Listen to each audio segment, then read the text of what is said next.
अस्सलाम वालेकुम नाजरीन। बाबर आजम के लिए आज आइडियल सिचुएशन थी। रेनिगेट्स वर्सेस सिडनी सिक्सर का आज मैच था।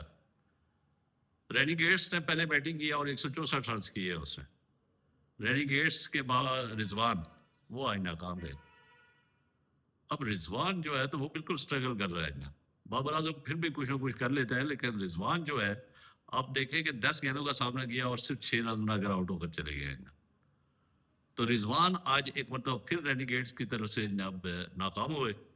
लेकिन बाबर आजम के लिए आज आइडियल सिचुएशन ऐसे थी कि 164 रन जो टारगेट उन्होंने सेट किया था उसका भरपूर फायदा बाबर आजम ने उठाया। क्योंकि बाबर आजम टारगेट दे नहीं सकता, इसको तेज नहीं खेल सकता है, ये विकेट के ऊपर ठहरता है। इसको कम से कम ना 3-4 ओवर विकेट के ऊपर ठहरना होता है। अब ओपन आता है तो इसको विकेट के ऊपर अगर 3-4 ओवर तो पावर प्ले होता है, वो उसमें इसको खेलना ही पड़ता है और ये फिर विकेट दे के चला जाता है। आज चूंकि आइडियल सिचुएशन इसलिए थी कि 164 रन का टारगेट उसके माइंड में था। 175 से अंडर यानी 170, 160, 175 या 180 तक भी इवन के ये इसे पता होता है कि ये टारगेट मैं विकेट के ऊपर अगर 3-4 ओवर भी ठहर जाऊं तो ना मैं विकेट के ऊपर एडजस्टमेंट हो भी जाऊं तो ये टारगेट चेस हो सकता है। तो इसलिए आज तकरीबन इन्होंने ना जब ओपन आया है तो 23 गेंदों का इन्होंने सामना किया और 23 ही स्कोर किए थे।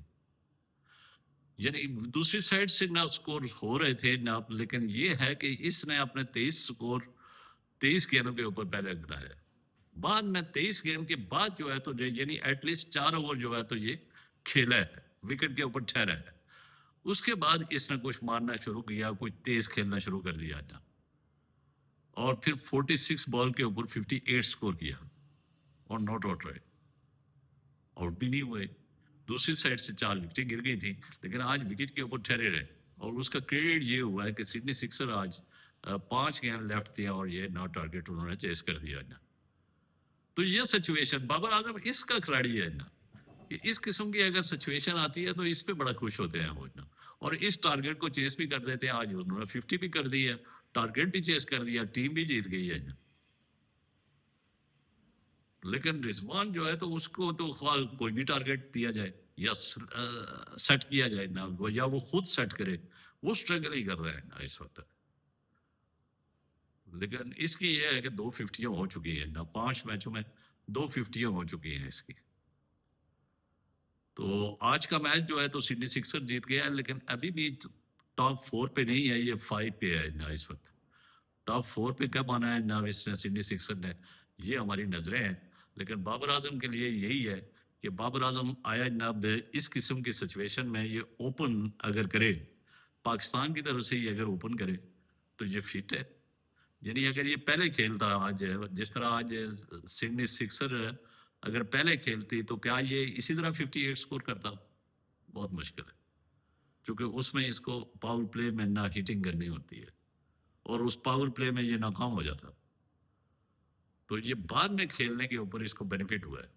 इसको टारगेट पता था कि ना 165 टारगेट है और ये मैंने चेस कर लेना है, तो मेरा विकेट के ऊपर ठहरना जरूरी है। तो आज की आइडियल सिचुएशन का भरपूर फायदा उठाया बाबर आजम ने। Well done Babar Azam. इस किस्म की सिचुएशन से लाजमी फायदा उठाया करें। और उम्मीद ये है कि सिर्फ इस सिचुएशन नहीं, मजीद अपनी यानी गेम के अंदर बेहतरी लाएंगे। वर्ल्ड कप में आप तेज तो नहीं खेल सकेंगे, लेकिन विकेट ही एटलीस्ट विकेट ही बचा लें। आज जिस तरह आपने विकेट बचाई है, 58 स्कोर की है, लेकिन नॉट आउट भी रहे हैं आप, लेकिन विकेट तो बचाई रखी ना, जिसका नतीजा ये हुआ कि उन्होंने टारगेट चेस हो गया और सिडनी सिक्सर जीत गई। तो उम्मीद ये है कि ना बाबर आजम जब तक ना बीबीएल में है, जो भी मैचेस वो खेलेंगे उसमें ना ये विकेट के ऊपर ठहरना सीख ले, ये ओपन ही जाए। तेज तो ये खेल नहीं सकते ना, वो उनकी गेम नहीं है ना कि पावर प्ले के ऊपर हिटिंग करे, वो उसकी नहीं गेम, नेचुरल गेम नहीं है। आप अपने नेचुरल के ऊपर ही आप आएंगे तो कामयाब होंगे।